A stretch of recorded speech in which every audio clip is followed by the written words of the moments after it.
What's up, guys? Today we are going to cover something a little bit different, and it's going to be these Meta AI glasses. So without further ado, we're going to get into that.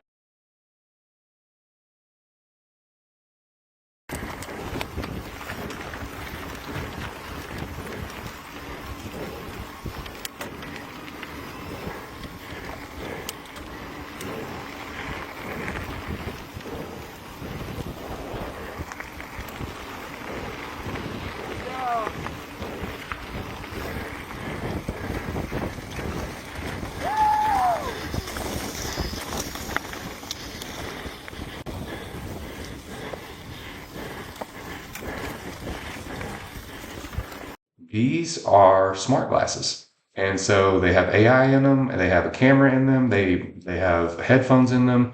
There's just all kinds of technology in them. And I know a lot of people are, kind of against AI and all that stuff, and some people are all about it. I don't know. I like it. I've used it a lot. I use it in my own work. I use it on a daily basis. I find this pretty cool.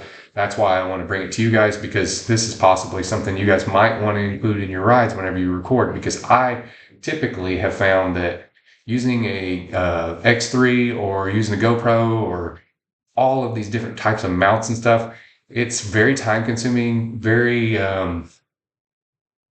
requires a lot of research. It requires a lot of trial and error to be able to get it right. And it's not impossible, but it's kind of tough. And so these glasses, yesterday, I went out on a mountain bike ride, and I've been riding a couple of times this week with them on this bike, actually. And they work really, really well. I can take a picture like this. So I just took a picture, or I can take a video like this. So now I'm taking a video, and I have this little light to indicate that I'm taking a video, so people are aware that I'm taking a video. I'm not just doing it in public, right? Without letting someone know. And then also it's got a haptic feedback thing right here. So you can't hear it, but I just started music, right?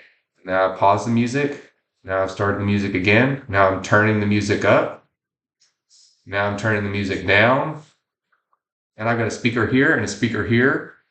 It's awesome. I'm still listening to the music right now, and you can't hear it, but it's really great. And it's something that I have found that was pretty cool to have. I don't necessarily love wearing glasses all the time, because I don't typically wear glasses, but for someone who actually wears glasses all the time, you could put prescription lenses in here and wear them. But all that to say, uh, I tried these out as like an action camera. They worked really, really well. I tried them out as headphones. They worked really, really well. I tried them out as iPro just to ride my bike. Worked really, really well. I tried it out to just be like some little device that I use whenever I'm, doing research or whatever.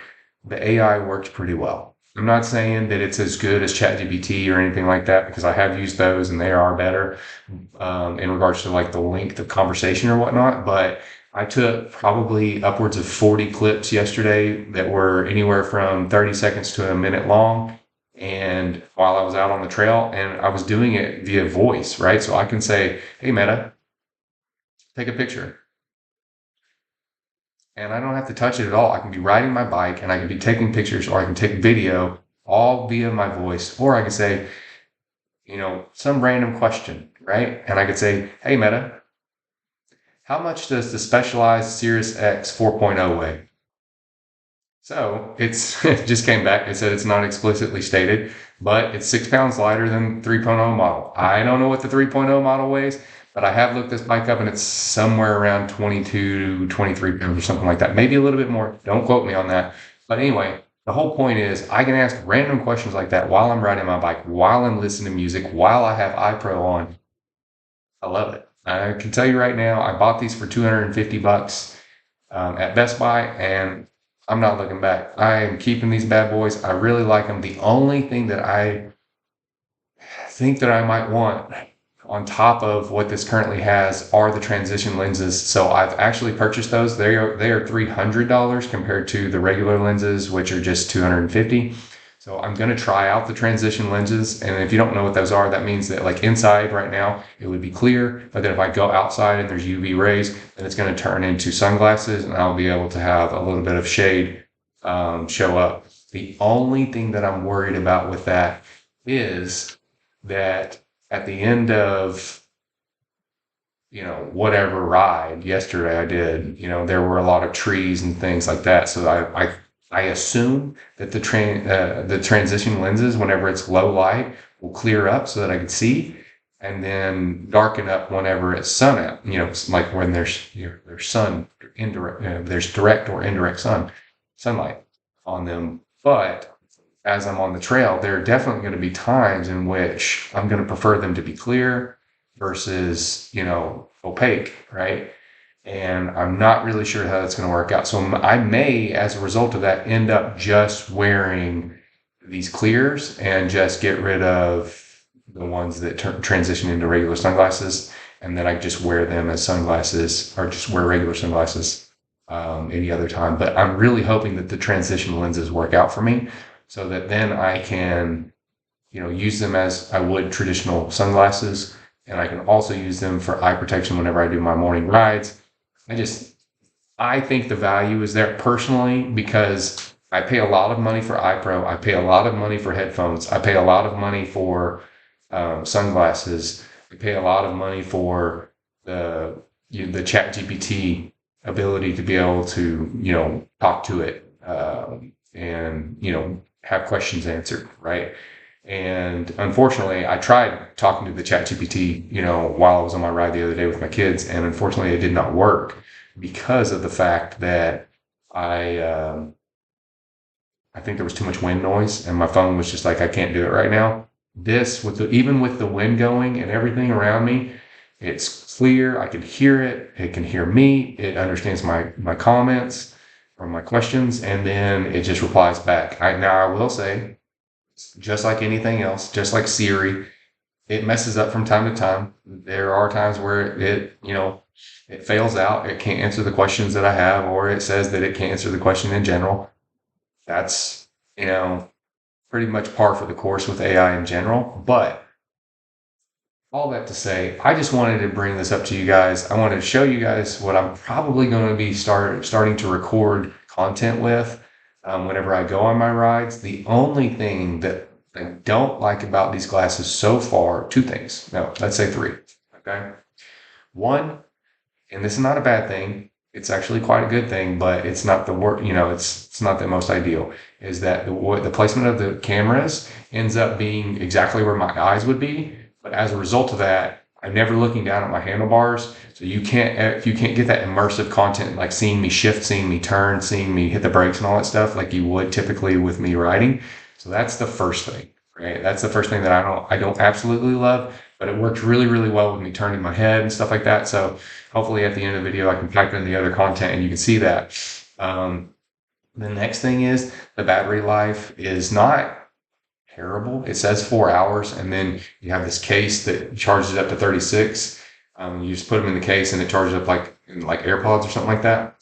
But I went on the ride. It definitely wasn't short on time span or short on battery life, but I could see me going on a regular trail that's, maybe 20 miles of riding. And then if I record half as much content as I did and I listen to music and all that stuff, it may not make it. Because what I found out at the end of the trail, because I kept checking in, trying to see what the percentage was, and at like 15 or 20%, it stops being able to record. It still does all of the other content, the other features, but it doesn't record content. So that's not ideal. And then lastly, and it's not the end of the world, but my preference would be that with OpenAI and the other conversation engines, whenever I'm talking to it, I can have like a reoccurring conversation. I can ask it multiple questions, it will reply back, and then I can ask more and more and more. And this does that a little bit, but it typically just does short replies. And I'm not saying like short replies as in like 3 or 4 four liners. What I'm saying is I might tell ChatGPT that I want a 5-minute video or 5-minute, excerpt on some book, and just to tell me about it, right?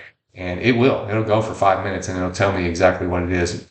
And that's a limitation of this, because if I said, tell me a story for 2 minutes or 3 minutes. And I actually tested this. It tells me a story for an extended period, but it's not 2 minutes. It's not 3 minutes. Definitely not 5 minutes. And I think that's because it eats into the battery. But all that to say, that is not what this was intended to be used for. That's kind of an edge case with AI in general. But because I use it in that way, I was hoping that this could fulfill that use case, and then potentially I could get rid of my ChatGPT subscription, but unfortunately it's not the case. So anyways, guys, this video is going a little bit long with me talking about this and talking about everything else, but I hope you liked the content. If you did, give me a thumbs up. If you want to see more content related to these bikes, e-bikes, sunglasses, whatever, you know what I mean? Like, comment down below. Let me know what it is you want to see. And if you like where everything's headed, consider subscribing. You'll be notified whenever I make more content. As always, thanks for watching, and out.